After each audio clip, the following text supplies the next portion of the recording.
पाकिस्तान की आलमी सतह पर एक और बड़ी कामयाबी। क्रिप्टो करेंसी के शोबे में पाकिस्तान ने भारत और इसराइल को पीछे छोड़ दिया। पाकिस्तान में क्रिप्टो करेंसी के जरिए तरसीलात ज़र 50 अरब डॉलर तक पहुंचने की पेशगोई कर दी गई।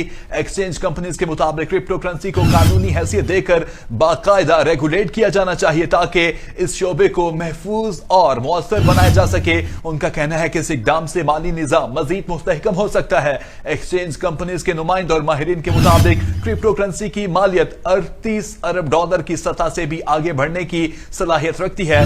मलिक बोस्तान के मुताबिक पाकिस्तान डिजिटल तब्दीली के फैसला कुन मरहले में दाखिल हो रहा है और क्रिप्टो करेंसी इस तब्दीली में अहम किरदार अदा कर सकती है। माहिरीन का कहना है कि अगर मुनासिब कवानीन और रेगुलेशंस नाफिज की जाएं तो ये शोबा मुल्की मईशत के लिए बड़ी पेशरफ साबित हो सकता है। वजीर आजम के मुआवने खुसूस बराए क्रिप्टो करेंसी बिलाल बिन साकिब ने कहा कि दुनिया तस्लीम कर रही है कि पाकिस्तान क्रिप्टो में उन मुमालिक से बहुत आगे है। क्रिप्टो मार्केट में पाकिस्तान ने दुनिया भर में अपना लोहा मनवाया है। अब हमें रोबोटिक्स और आर्टिफिशियल इंटेलिजेंस पर तवज्जो देने की जरूरत है।